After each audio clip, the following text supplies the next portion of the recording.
Hi guys, Chris and PJ here live in the Dream Giveaway Garage.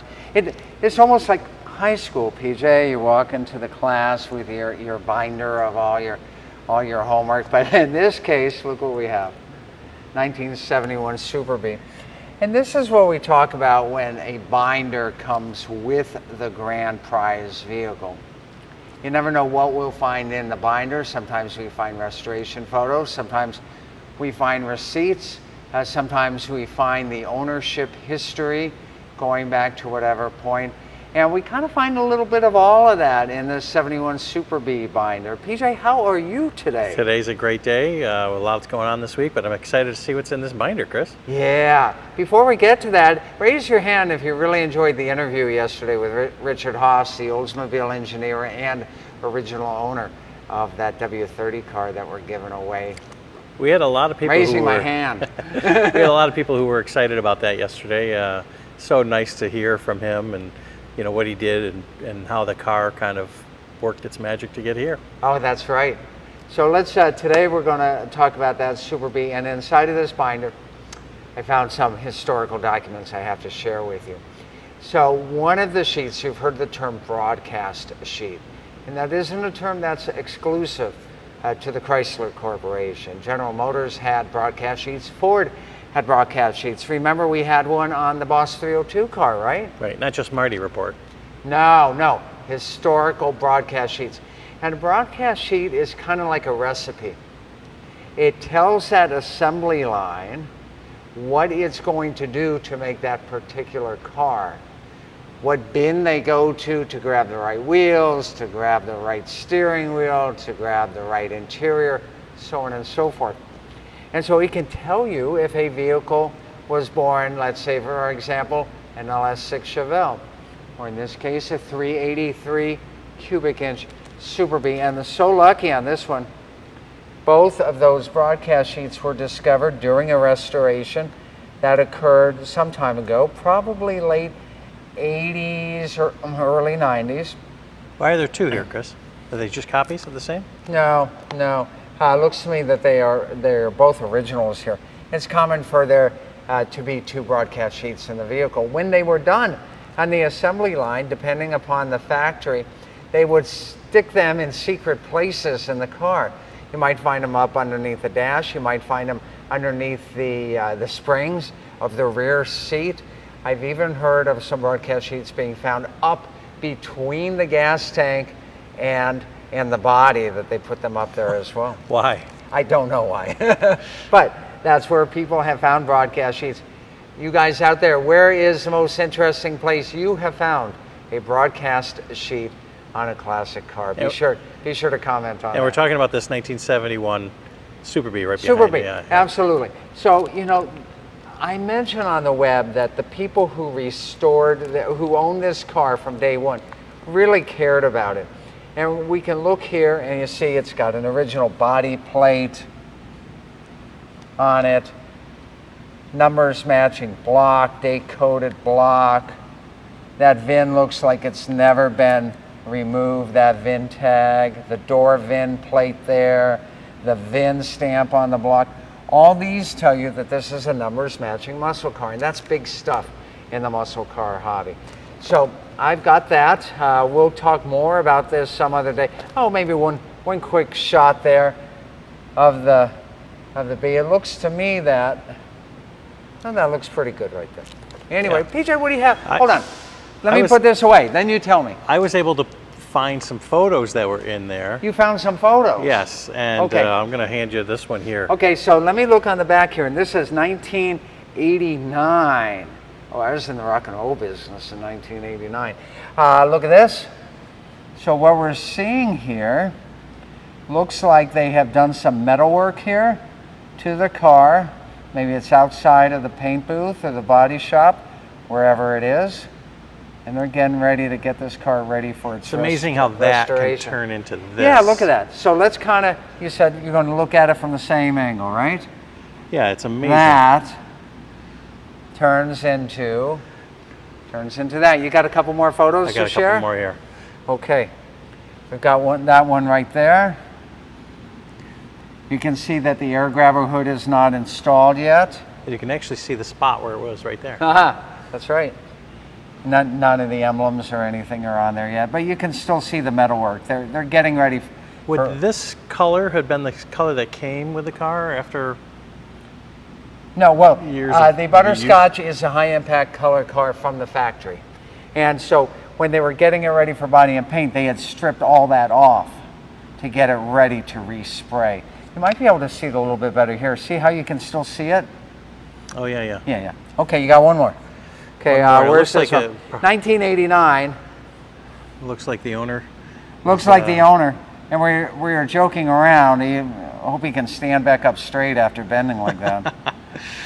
And this looks to me that maybe somewhere in Pennsylvania. I thought I saw records of this being in Pennsylvania at some point. It's amazing how that piece. How we get from that to this here in the Dream giveaway garage. Who's out there today, PJ? Ian says he found a broadcast sheet in his old Cutlass. Where'd you find it? Underneath the seat? Inside the dashboard. Inside the dashboard. Wow. I have found them there as well. Not on a Cutlass, but on a General Motors product from the classic era. Joe says because no one cared about the broadcast sheets when these cars were new. Can you imagine that It's nowadays? True. It's true. Because remember, these were not $100,000 collector cars when they were new. They were just new cars. And then we have, over the decades, they have become very special to those in the muscle car hobby and are worth a ton of money. And now those broadcast sheets are proof of how that vehicle was born, especially when you don't have the original billing manifests. So, you know, Ford, you can get those records. Pontiac, you can get those records, but Chevy, you can't. And that's why they have the saying, there's more red Chevelles out there today on the road than came out of the factory at Chevrolet, right? Have you guys ever heard that one? It's true. That's amazing. Imagine being the person that just shoves these things anywhere if you felt like that on the last day. Well, you know, it's an assembly line. So you put it in, you move on down to the next car. Any of you guys ever work a automotive assembly line? I haven't, of course. But maybe one of you guys worked in one of the factories and can chime in as to how those broadcast sheets were used and then how they were either discarded or stuffed away in the vehicle when it went down the line. Both Roger and Larry both say they enjoyed the interview yesterday with Richard. So did I. The 442. That was fantastic. That was a great interview. We had a great time with that. PJ, there are 9 days left on the Ford F100.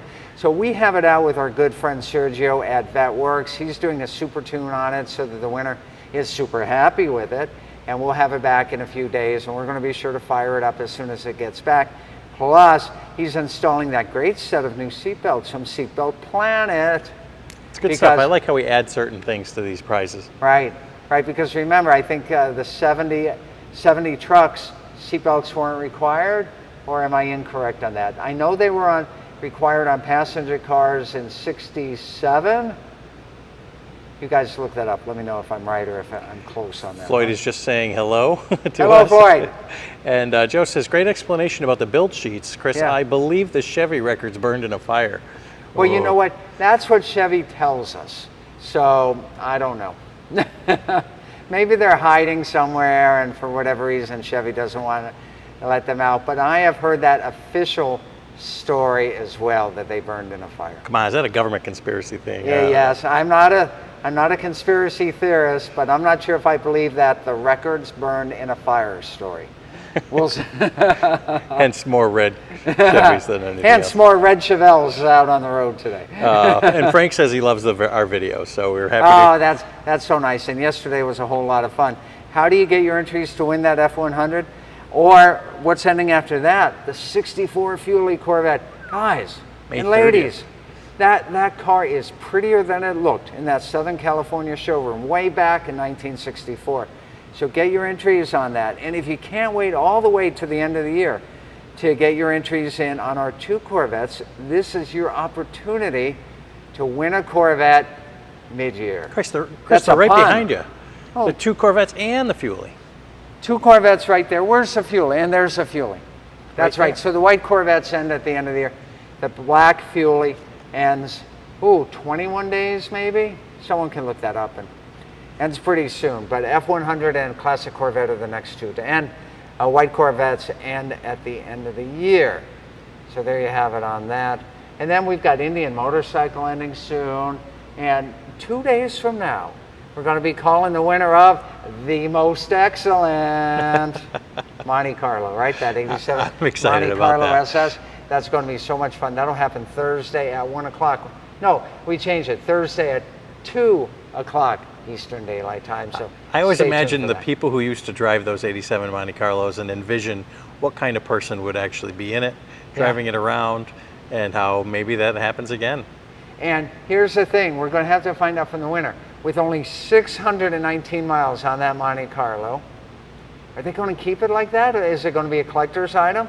Is it going to be a trailer queen? Or are they going to finally put the miles on that Monte Carlo? Oh, I don't know. that sounds awful. What are they going to do? So we'll see. Whatever they do, it's their car, right? That's right. Floyd says, I have a nice truck, SRT 10 quad cab. Cool. But I'm putting down some tickets on that Fuelie and that Corvette Hold combo. on, SRT 10 quad cab. You mean you have a Viper truck, Floyd?